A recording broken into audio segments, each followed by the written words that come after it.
આજથી સંસદમાં શિયાળુ સત્રનો પ્રારંભ થઈ રહ્યો છે। कालखंड चल रहा है।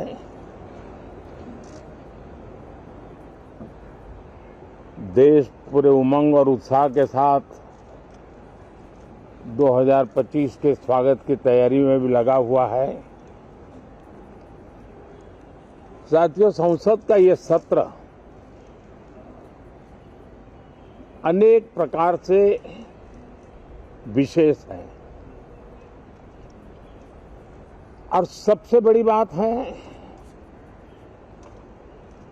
हमारे संविधान के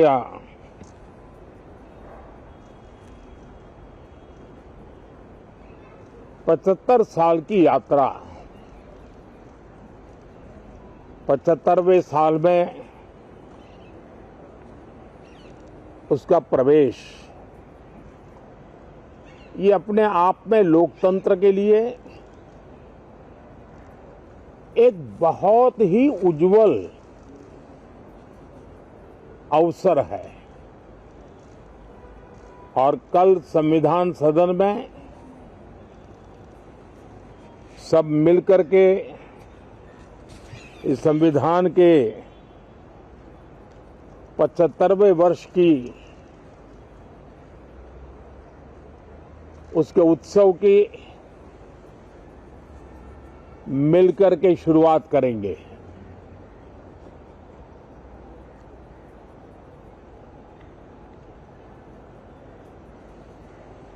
संविधान निर्माताओं ने संविधान निर्माण करते समय एक एक बिंदु पर बहुत विस्तार से बहस की है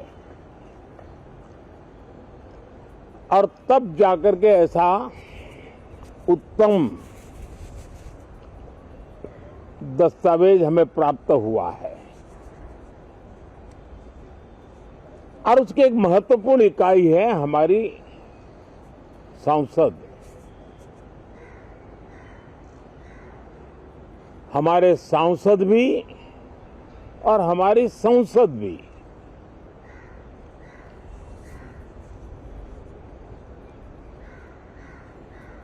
पार्लियामेंट में स्वस्थ चर्चा हो, ज्यादा से ज्यादा लोग चर्चा में अपना योगदान दें। दुर्भाग्य से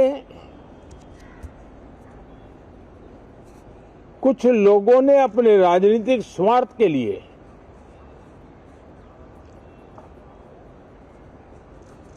जिनको जनता ने अस्वीकार किया है,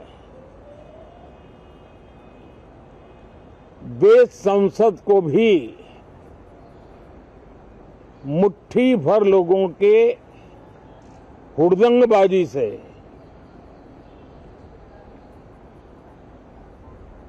कंट्रोल करने का लगातार प्रयास कर रहे हैं। उनका अपना मकसद तो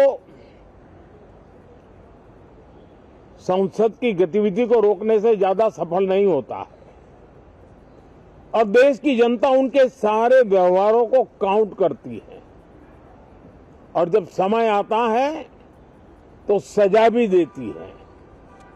लेकिन सबसे ज्यादा पीड़ा की बात यह है कि जो नए सांसद होते हैं,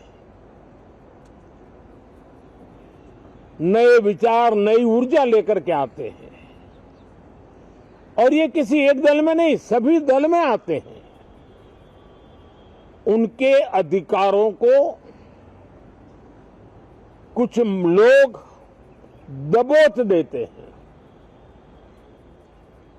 सदन में बोलने का उनको अवसर तक नहीं मिलता है।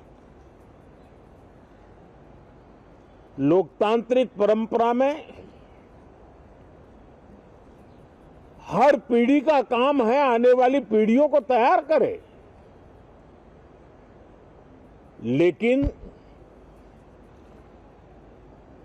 80-80, 90-90 बार जनता ने जिनको लगातार नकार दिया है, वे न संसद में चर्चा होने देते हैं, न लोकतंत्र की भावना का सम्मान करते हैं, न ही वह लोगों की आकांक्षाओं का कोई महत्व समझते हैं, उनका उसके प्रति कोई दायित्व है वो कोई समझ पाते हैं। और उसका परिणाम है वो जनता की उम्मीदों पर कभी भी खरे नहीं उतरते हैं और परिणाम स्वरूप जनता को बार बार उनको रिजेक्ट करना पड़ रहा है। साथियों, ये सदन लोकतंत्र की 2024 के पार्लियामेंट के चुनाव के बाद देश की जनता को अपने अपने राज्यों में कुछ स्थानों पर अपनी भावना, अपने विचार, अपनी अपेक्षाएं प्रकट करने का अवसर मिला है। उसमें भी 2024 के लोकसभा के चुनाव के नतीजों को और अधिक ताकत दी गई है राज्यों के द्वारा, और अधिक बल प्रदान किया गया है, और अधिक समर्थन का व्याप बढ़ा है। और लोकतंत्र की यह शर्त है कि हम जनता जनार्दन की भावनाओं का आदर करें, उनकी आशा अपेक्षाओं पर खरा उतरने के लिए दिन रात मेहनत करें। मैं बार बार खास करके विपक्ष के साथियों से आग्रह करता रहा हूं, और कुछ विपक्ष बहुत जिम्मेदारी से व्यवहार करते भी हैं। उनकी भी इच्छा रहती है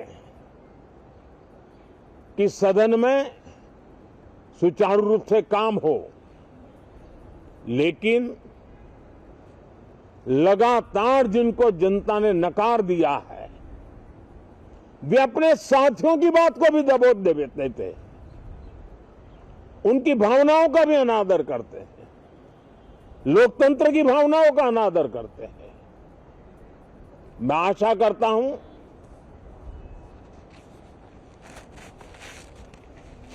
कि हमारे नए साथियों को अवसर मिले। सभी दल में नए साथी हैं, उनके पास नए विचार है,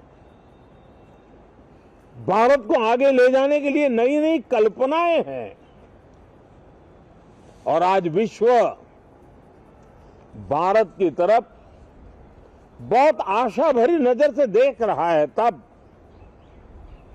हम संसद का समय का उपयोग वैश्विक स्तर पर भी भारत के आज जो सम्मान बढ़ा है, भारत का प्रति जो आकर्षण बढ़ा है, उसको बल प्रदान करने वाला हमारा व्यवहार रहना चाहिए। विश्व के अंदर भारत को ऐसे अवसर बहुत कम मिलते हैं जो आज मिला है, और भारत की संसद से वो संदेश भी जाना चाहिए कि भारत के मतदाता, उनका लोकतंत्र के प्रति समर्पण,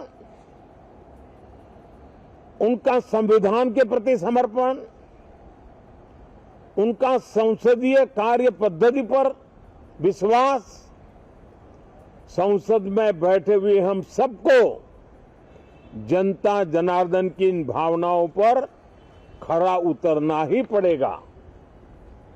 और समय की मांग है, हम अब तक जितना समय गंवा चुके हैं उसका थोड़ा पश्चाताप करें,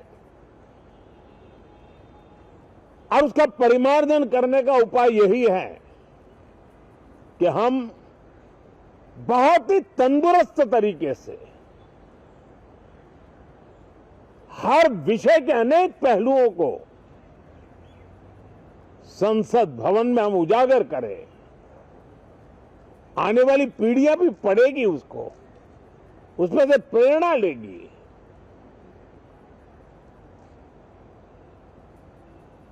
मैं आशा करता हूं कि ये सत्र बहुत ही परिणामकारी हो, संविधान के 75वें वर्ष की शान को बढ़ाने वाला हो, भारत की वैश्विक गरिमा को बल देने वाला हो, नए सांसदों को अवसर देने वाला हो, नए विचारों का स्वागत करने वाला हो। इसी भावना के साथ मैं फिर एक बार सभी माननीय सांसदों को उमंग और उत्साह के साथ इस सत्र को आगे बढ़ाने के लिए निमंत्रित करता हूं, स्वागत करता हूं। आप सब साथियों का भी बहुत बहुत धन्यवाद। नमस्कार।